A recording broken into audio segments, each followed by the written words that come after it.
And basically with Search Max, what we will see is that Google goes again broader and broader and is searching for more matches and getting more inventory, for example. Really fresh news was that, for example, Microsoft Clarity allows now integrating Google Ads into the software, which gives you like a lot of insights outside of Google Ads metrics, for example, which are really important to optimize like ads, creatives, also heat maps.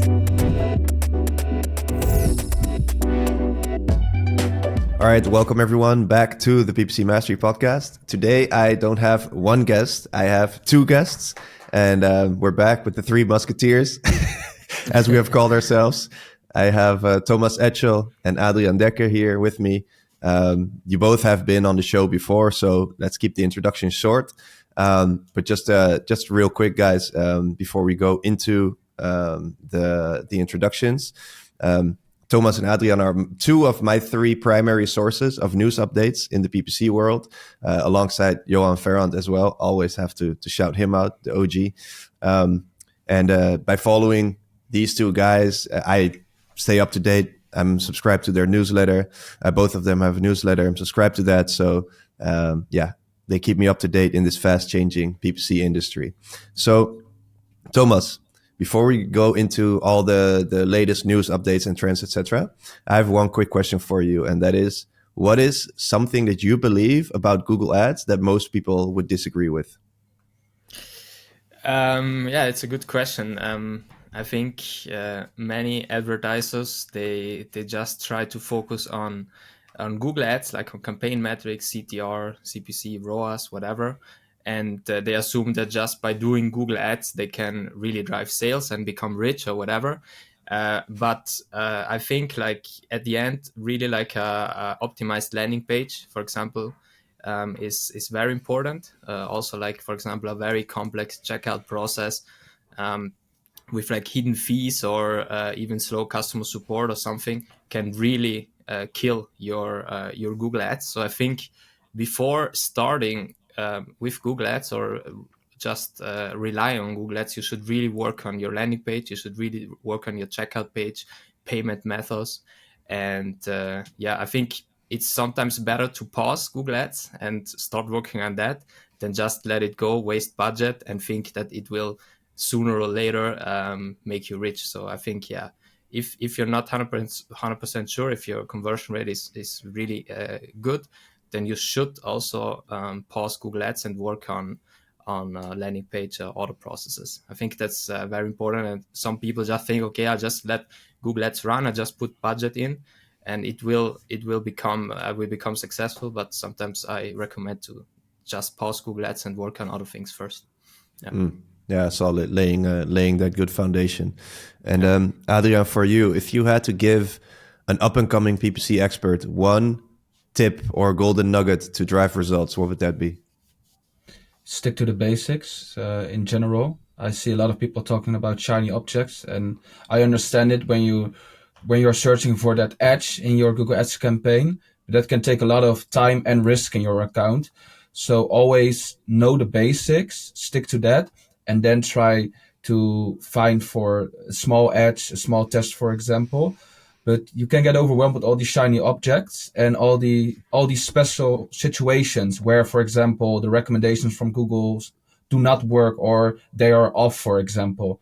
But those are special situations. So I would say understand the basics, implement the basics, and from there on, look into more advanced stuff, for example. But always keep in mind that normally the basics work. Yeah, that's really solid, man. Without that, then there's no foundation to build upon. So yeah, that's definitely super important. So Adriaan, for you, you've grown so crazy last year on LinkedIn, especially. Why you're sharing a lot of news updates, but you've also transitioned more strategies, tactics, etc. But why are you sharing so many news updates, and what drives and motivates you to show up every single day, multiple times per day? Yeah, a few things. So I basically started because I thought my knowledge was not good enough around that time, and I needed more leads. So I could combine those two. I could write about Google Ads, about the news items, because I knew that it's a fast changing world. So I could post a lot about the news items. Then when I post about them, I have to read them, look into it, and then I know that I learn. Then I'm up to date, of course, and then I can post that, can grow my network and get some clients. So that's basically how it started. And yeah, another point is that I just want to know everything. I'm just a bit obsessed with things. So I also have that with other things in my life sometimes, that I just want to know everything. And I'm just a very curious person. So that's also, it's just a part of my personality. Yeah, that's cool, man. And I actually recently I saw one of your posts on LinkedIn where you posted a Google support page of, I don't remember the topic, maybe something Performance Max related. And you said, oh, they made this change to this page recently. Is that something that you go through frequently, just going through the Google support pages? Yeah, you can just type in a URL and then you can say changed in last week, for example. And then I have just a few URLs that I will check.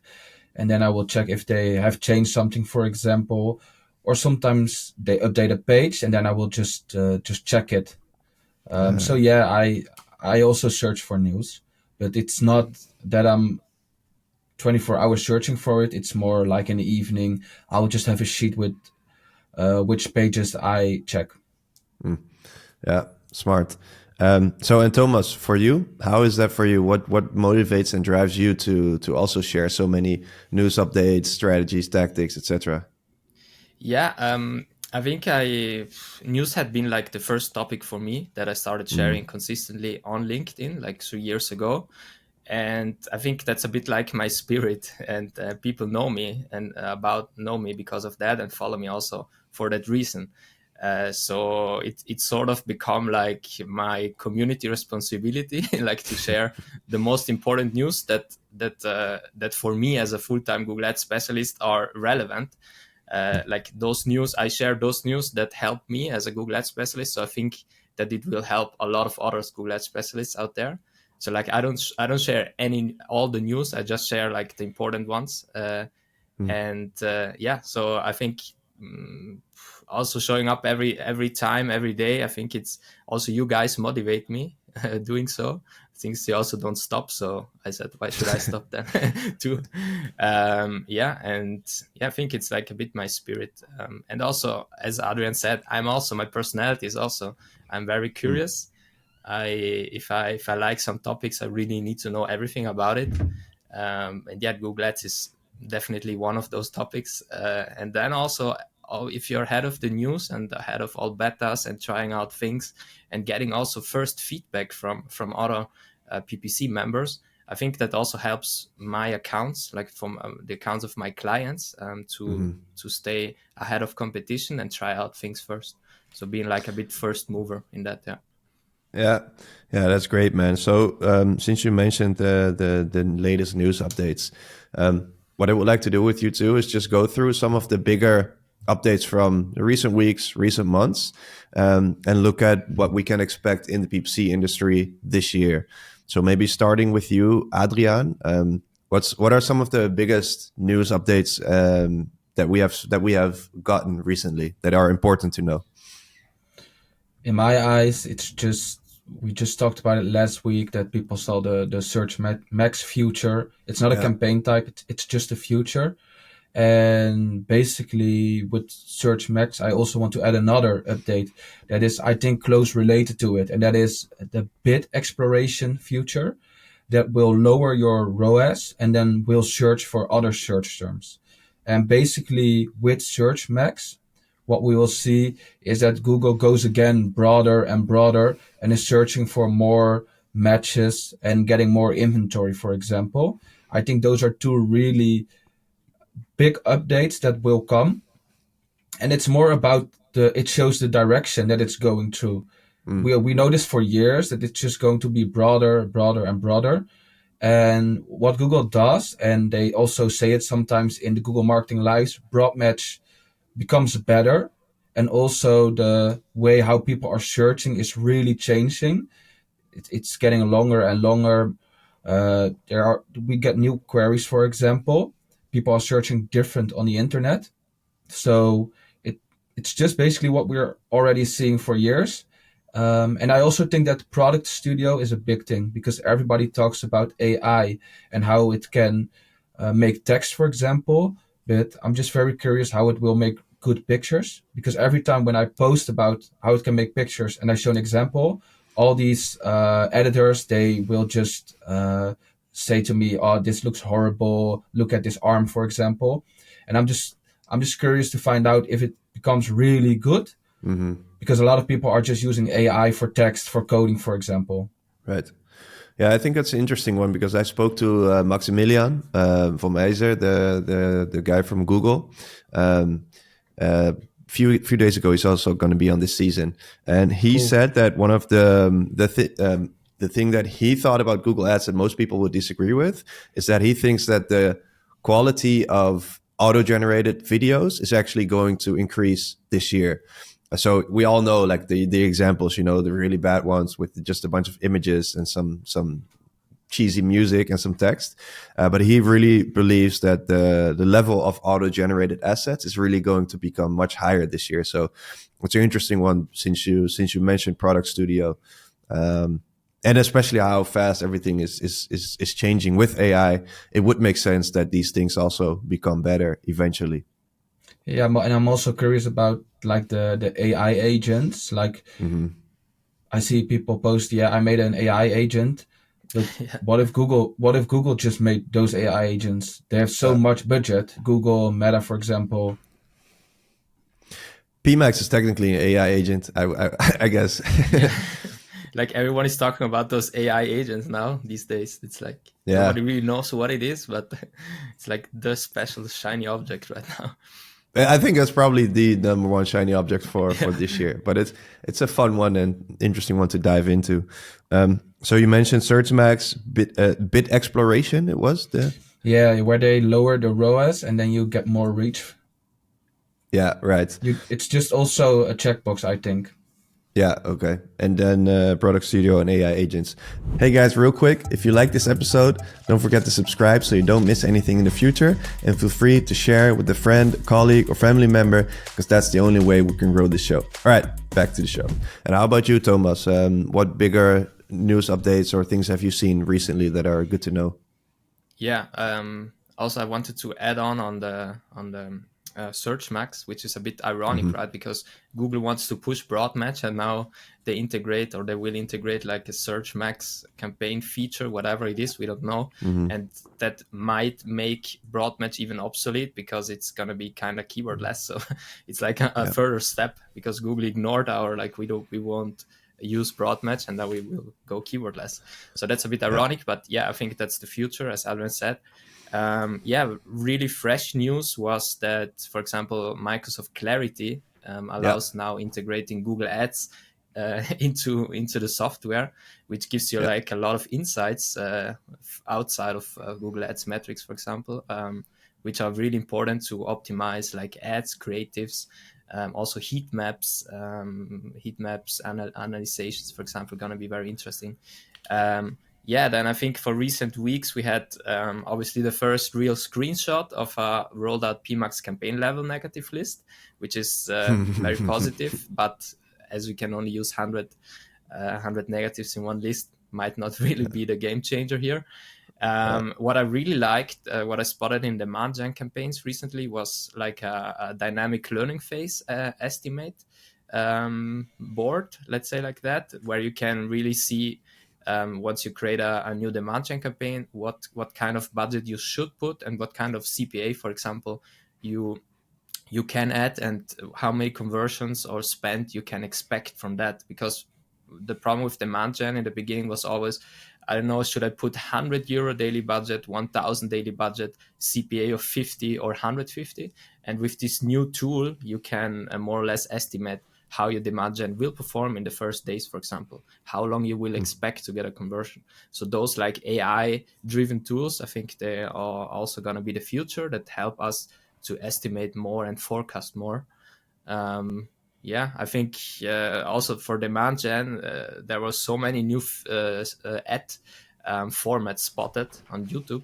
Like we have infinity landscape image ads that nobody knows how to create that. Even YouTube ads with views count, where you can have like I don't know, see a video with like 100K views, so the user might get a bit more attracted to it to click, because it thinks, okay, if already many people saw the video, it might be interesting. And yeah, so I think there was a lot of changes, also like messages for campaign level goals. When you create a new campaign, next to website visitors goals, phone calls goals, or shop visit goals, for example, we saw that Google is going into that message WhatsApp direction.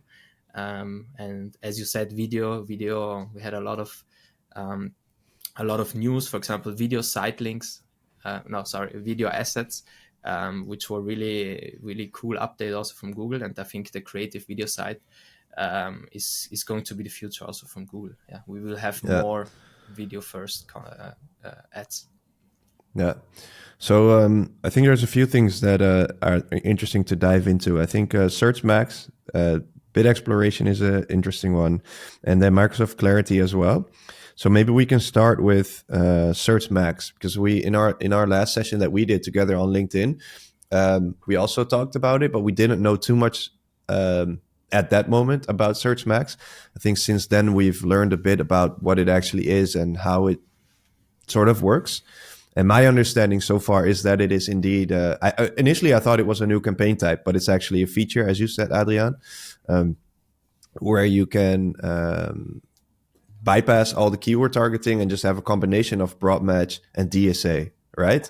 And then Google can take the information on your landing page to create the ads, etc., etc. Do you think that, all right, well, maybe one step back. Adriaan, is there anything else that we need to know about Search Max, about how it's currently working, that I haven't described just now? Now, I think it's still very vague what it is, how it's going to work. It's a closed beta. I don't have access to it. Just think it's good to know what Thomas said, that it's more going to keywordless future. Maybe this is the first step for them. Just going broader. Yeah, and it's good to know that if it's going to work with your landing page, you need to have a good foundation, a good landing page, for example. So that will become even more important with these tools. I do not have a lot of information about it right now. I'm just curious when Google will bring it out and if they will bring this feature, because it all depends on the performance of the beta, I think. So I do not really have a lot of information on it. Yeah. How about you, Thomas? Do you have anything else about that? Yeah, like we cannot share anything. It's under NDA. Like okay, like of course, for the agency. PDFs. But yeah, but it's gonna be as we have the DSA feature inside, like the dynamic search ad. I think it's gonna work a lot with search intent, landing page, page feed. And then create like some ads, like headlines, like a DSA campaign, or even descriptions. So I think we will not control ads anymore as we used to, with like pinning headlines with RSAs. So I think this DSA element, I think it's gonna really like have a huge impact on the ad generation. And but I also think it's gonna be kind of like keywordless, or like broad plus I call it also in my mind. But I've never seen it in an account. I think it's just in the US right now, rolled out for some beta accounts. I think it's even a closed beta. So yeah, I've not more to share because I also have not seen it yet. But we're gonna be I gotta be excited about it. Do you think that this is the first step towards a keywordless future? Just from what you think personally? I think it's the second. Like PMax, I think with search themes, it's kind of like a bit like keywordless, right? Before we didn't have search themes, it was completely keywordless, just based on like audience signals. So I think this is the second, but bigger step, because now it's really affecting search campaigns and not just having a new campaign type, PMax. So I think this is, it's going to be the big step towards that we all feared in the last years. But probably it will also work well then in some years. So But I think that's the first big step. Yeah. And I haven't heard about this bid exploration actually, Adriaan. So it's a new one for me. So I'm trying to unpack that. Can you talk a little bit more about what that is? It just a feature in one campaign type? Is it all campaign types? It's just search?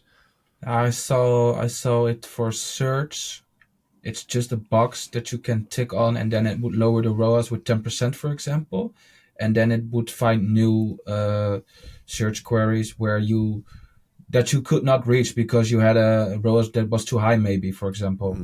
So this just shows I need to read it again to better understand it. But it shows just that they are going broader and maybe also more upper funnel. You can also check like what is happening, for example, or is this adding to a better performance? Because if you lower the ROAS, you can get some more volume maybe. And if you get more volume, you can get more revenue, for example. But it just shows the direction that it's going to. And I also think maybe there's when you lower your ROAS, you could get some more brand awareness, for example. What if they will get the surveys for brand awareness and then say, oh, but you lowered your ROAS, but now you have more brand awareness. So this is really going to benefit for you. So I was thinking about maybe it's also more that you can get a bit more brand awareness, and then that they will frame that as positive, for example. But it could be positive if you have more brand awareness, of course. Yeah. Yeah, but we'll see how if it is actually something that is serving Google because it's just being giving more aggressive targets or the advertisers. So Microsoft Clarity, Thomas, I saw your post from yesterday. I think the carousel that was a really nice one. To take you through the process of how to set it up. What can we do with this new feature that is now integrated inside of Google Ads? So I know that Microsoft Clarity, it's a really, really good tool to track how users actually behave on your page. And you can watch, I use it as well. You can watch the recordings so you can see where do people click, how do they scroll, etc. But how does that look inside of Google Ads? How can we integrate that data? What can we do actually with it from the Google Ads perspective? Yeah. So I think it's a very good tool if you want to analyze different ad performances. Thinking now, for example, about YouTube videos or demand gen image ads, for example, where people look at, what people click. Also, like, I don't know, some different dwell time or heat map analysis that you can do. And based on the data that Microsoft Clarity gives you, then make data-driven decisions like if I want to pause this ad, if I need to do editing on the ad itself, on the creative itself, what happens if I adjust my headline here, what happens with the call to action. Testing, also doing like A/B tests on different call to action that might work, for example, buy now or explore more, something like that, and then see with Microsoft Clarity what works better and then just stick with that. So it's kind of, I think Microsoft Clarity, if I will use it for my clients now, it's going to be a big A/B testing tool for me to see what works and what can I improve. So yeah, I think that's really cool. And I was quite impressed that Microsoft went on that step, because I think Google is not 100% happy that Microsoft is able to integrate all this data towards their accounts. That means they can also read Google Ads accounts now. I mean, they already could if you imported in Microsoft Ads all your Google Ads setup, but now it's I think a new step towards that. And I think it's a really cool tool, but also I think in the European Union you need to also have a clear privacy policy. If you do that, you need to add that. I think that's really important in 2025 to say that. I also added it to my post yesterday, and then some law expert told me exactly what people should add on their privacy policy, which is really important. So I think it's gonna be very helpful for creative campaign types and to do a lot of A/B testing. So like a added value to all your metrics that you already have in Google Ads. Yeah. All right. So I think news updates, they come and go always. There's small things, big things, but I think the trends are really important for, especially when we're at the beginning of the new year. I like to always look ahead and ask myself, where do I think that the PPC industry is going this year, and what's going to be important this year? What new things are we going to see? What is actually going to work, etc. So, Adriaan, for you, do you see any like major trends right now, or shifts, or things that you think are really important in the industry? Yeah, I think when you just look at Google and the company, which direction it needs to go, they want more revenue, of course. So I think you have seen YouTube growing for years, right? And it's growing year on year. So they will invest in YouTube again and again. And what I've seen is that the display network does not really grow in terms of revenue when you look into the reports. So YouTube will stay, and they want to invest in that. And I'm not sure what will happen with TikTok. I think that Trump will get a share of it, maybe that America will get a share, or I think it will stay, but we will see YouTube generating more and more revenue and more focus, more ads, more. You can even, for example, have a campaign type that will get you more subscribers. So more YouTube. I'm also very curious what will happen with AI, with Gemini, if it will get ads, for example, and how the user behavior is changing, because Google got under that 90% market share. It's even crazy that people panic when they get under 90% market share, because it's so big. I was like, okay, this is really newsworthy, but it's also, they have 90%. That's so much. They still have everything. Still monopoly.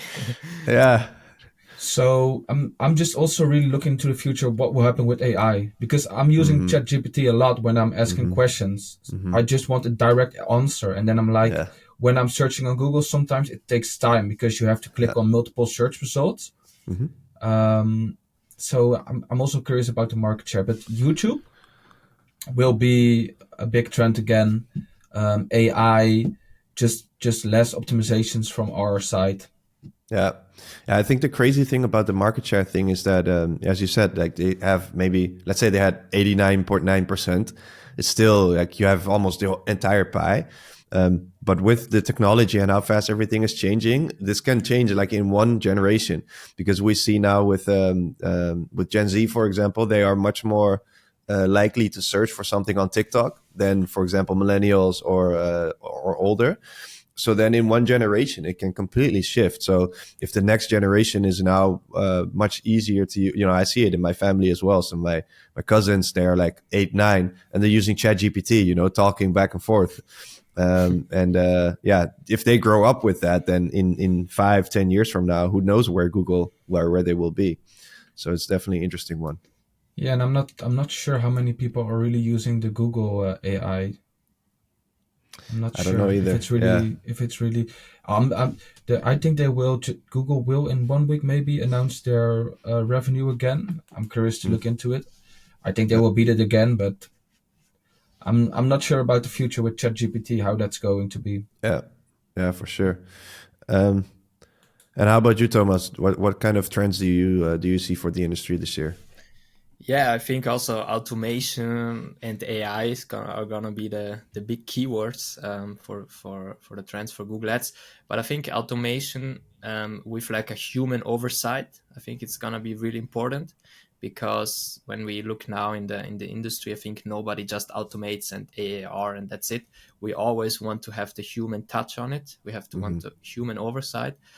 So I think that's gonna be dominating in the future. I think smart bidding or target ROAS in especially will gonna be made better by Google. I think they will incorporate more, let's say, real-time signals, real-time conversion signals also, and maybe also some predictive analytics data in order to make it better. Like the whole machine learning algorithm will become also better, because I think Google can access to more data. AI will help to evolve that.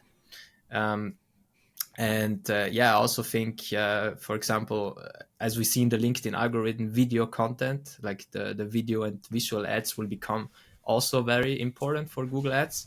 As I said before, with video extensions, we saw also now, for example, videos instead of image assets already rolled out for search campaigns. We see the 3D shopping video experiences, the augmented reality shopping experiences. All that is going to be very important in 2025 and even 2026, 2027. And as Adriaan said, YouTube Shorts will also dominate, I think, the trends for the next period. And as I said before, privacy-centric marketing is also going to be very important. I think since now we have this boom of AI, the European Union will very soon put like a new Digital Markets Act for AI. Going to be sure that this will come in order to flag AI videos or like to mark them. And also like new metrics, like I always said, the marketing efficiency ratio, like total sales divided by total marketing spend, for example, is going to be a very important metric because you cannot track everything and you cannot attribute everything towards Google Ads. So all this, I think it's going to be the trend for the next years. Yeah, it's super interesting, man. And I think I wrote down the shopping experience one that you mentioned, where Google is changing the how shopping results can show, especially on the shopping tab on Google search.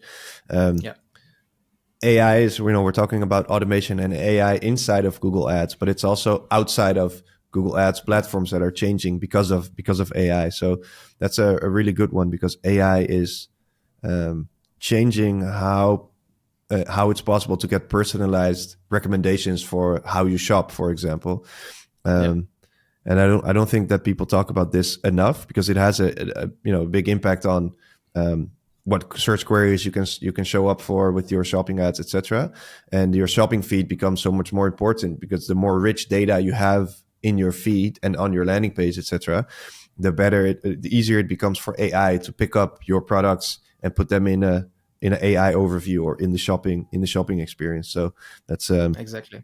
That's a really good one. The Google AI is already so strong in the United States, especially that just by having 2 or 3 like good images in your shopping feed, it can create a 360 shopping video for you. So yeah, that's already really advanced. But it's just possible for 2 categories. It was shoes and house furniture, appliances, house furniture, something like that. Yeah, home goods. It says home goods. And I think it's going to be rolled out in other countries soon. But there you see how strong the algorithm already is, the Google AI.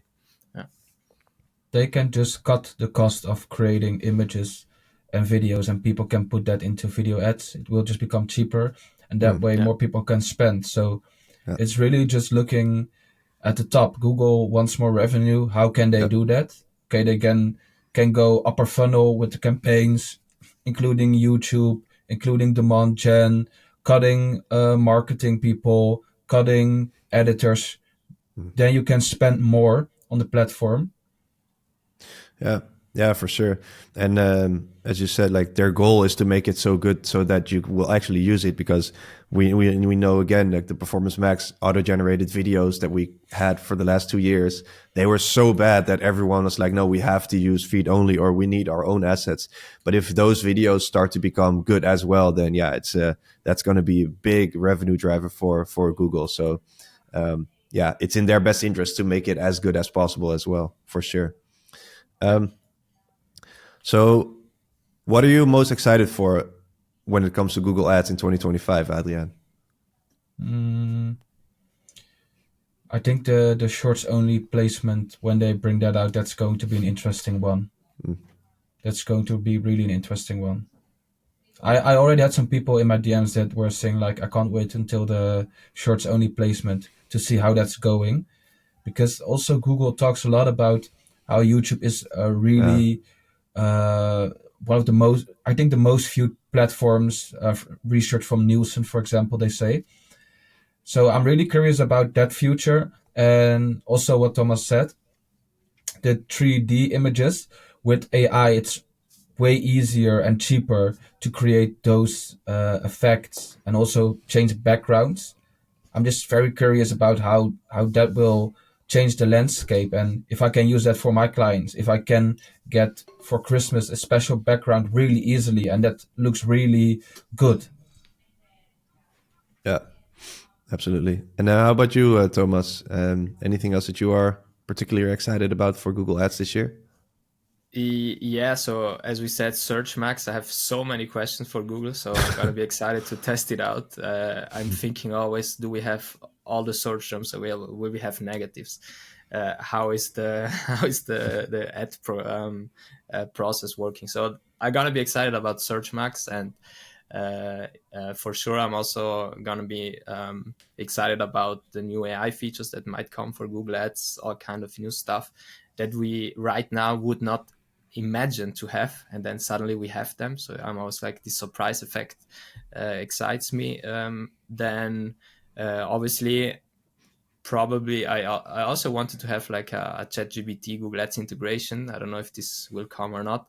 It's something that I was thinking about. Yeah, and then just being with you guys in the Google Ads community, being in front, sharing news, a lot of valuable stuff, advanced strategies. So that excites me also a lot. Yeah.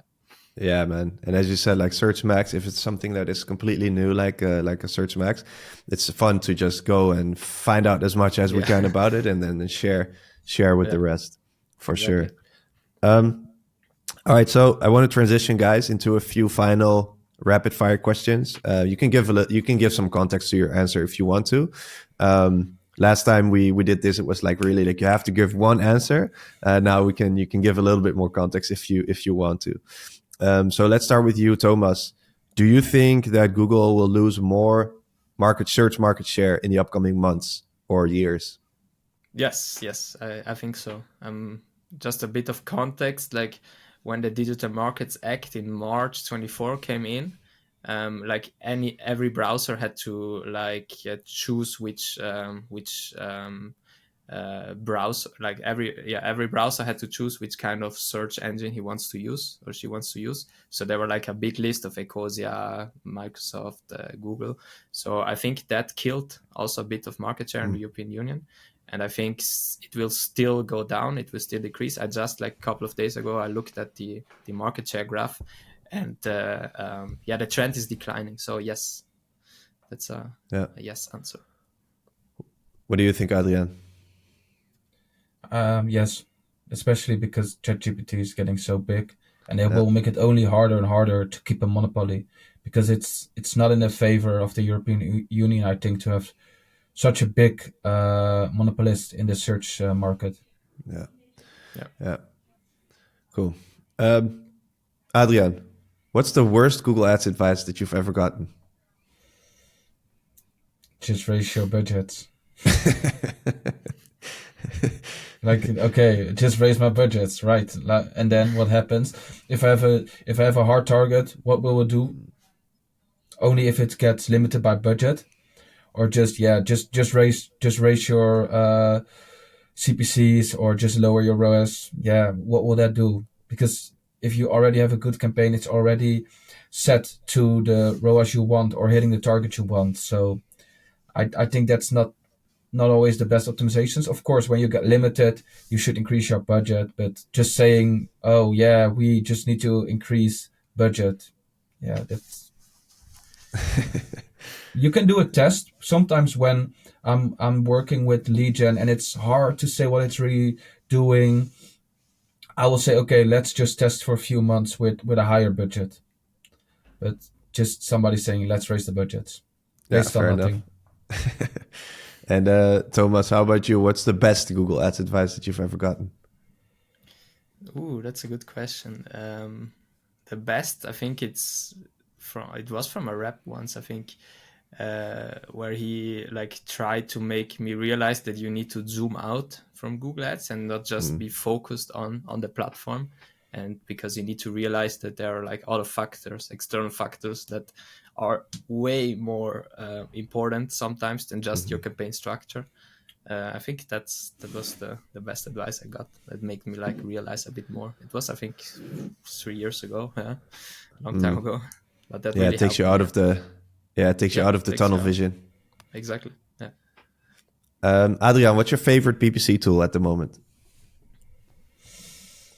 I think Profit Metrics for e-com stores, just really good. And ChatGPT to help you with some good copy or to get new ideas. Like Thomas said, it still needs a human, but sometimes you get these hooks or just ad text or keywords. You're like, yeah, I did not know that. Or I will just say, okay, scrape this website. What is this website about? And then I already have an ID and the keywords that I wanted. And then I'm just checking, okay, what do you think is the most important service from this website? And maybe it's not clear on the website, because if he does not know it, I will check, oh, maybe it's not clear. So I think Profit Metrics and ChatGPT. Nice one. How about you, Thomas? Favorite PPC tool or tools? Yeah, I have to say my ChatGPT. I love it. I use it all the time, like my custom-made one. That just helps me like during my whole work day with Google Ads. I also like try to integrate it in Google Sheets now. Like there is an add-on for Google for ChatGPT, but I try to get like the specific my GPT inside the Google Sheets in order to have it like directly there. So you can write like already some ads inside there, and then you just upload it to Google Ads Editor. So my custom ChatGPT. Nice, awesome. Okay, guys, I have one final question for both of you. Let's start with you, Adriaan. If you had to give experienced PPC experts, or up and coming can also be, one tip that can improve their careers, what would that be? Like Thomas said, look at the bigger picture. Google Ads is just a tool. Understand the basics, start learning about the basics. Don't get overwhelmed with the shiny objects. And Ads is just a tool. It's so important that you have a good service, a good landing page. If you do not have that, Ads won't work, and you can tweak what you want. You can have calls with your client and he will say, I don't understand it, but it will not work. So look at the bigger picture, start understanding how businesses work, and then implement the basics of Google Ads, good tracking, good copy, and then I think it will work. Love that. It's so important, man. Looking beyond and sticking to the basics. Absolutely agree. And Thomas, for you, if you had to give one tip for PPCers to improve their careers, what would that be? I would say don't let the imposter syndrome get over you. And if you scroll a lot of time on LinkedIn, you will see so many dudes out there showing how many revenue they create for a client, and never show you also the fails, for example. So you will just see positive results on LinkedIn, and never like the real picture, and that can pull you down. So don't let these posts and the imposter syndrome kill your motivation. Love it, man. Stick to the basics, look beyond Google Ads, and don't let imposter syndrome kill your progress. Thomas, Adriaan, as always, thanks for coming. It's a pleasure talking to you guys. Where can people follow you? On LinkedIn, obviously. You both have your newsletters. Where can people find that? Adriaan? On my website, adriaandekker.nl, and I'm also starting slowly with YouTube. Oh yeah, that as well. Subscribe, guys. And Thomas? Yeah, also my website, the newsletter, and I also started YouTube and TikTok for video content. Are you going to continue with TikTok now? Yes, I think so. Nice. I think it motivates me for 2025, be more active there. Yeah, so nice. I will do it. That's awesome. Okay, guys, thanks for coming on, and catch you on the next episode. Bye. Thanks for having me. Thanks, Miles. Thanks. Ciao, ciao. Thanks. All right, that's the end of this episode of the PPC Mastery Podcast. I hope you enjoyed it. And if you don't want to miss any future episodes, we're going to be back next week. Then don't forget to subscribe and share with a friend, family member, or a colleague, because that's the only way we can grow this show. Now, there's two more things I want to share with you. If you want to take your Google Ads game to the next level, the first one is, if you want to get advanced Google Ads tips delivered straight into your inbox on Mondays and Fridays, head over to ppcmastery.com/newsletter to subscribe to our newsletter called the PPC Edge. And next to that, if you want to really take your skills to the next level and become the best Google Ads specialist you can possibly be, then consider joining the PPC Hub, which is our coaching and community platform for experienced Google Ads specialists. You can find everything about it on ppcmastery.com/hub. And with that said, I'll catch you in next week's episode. Peace.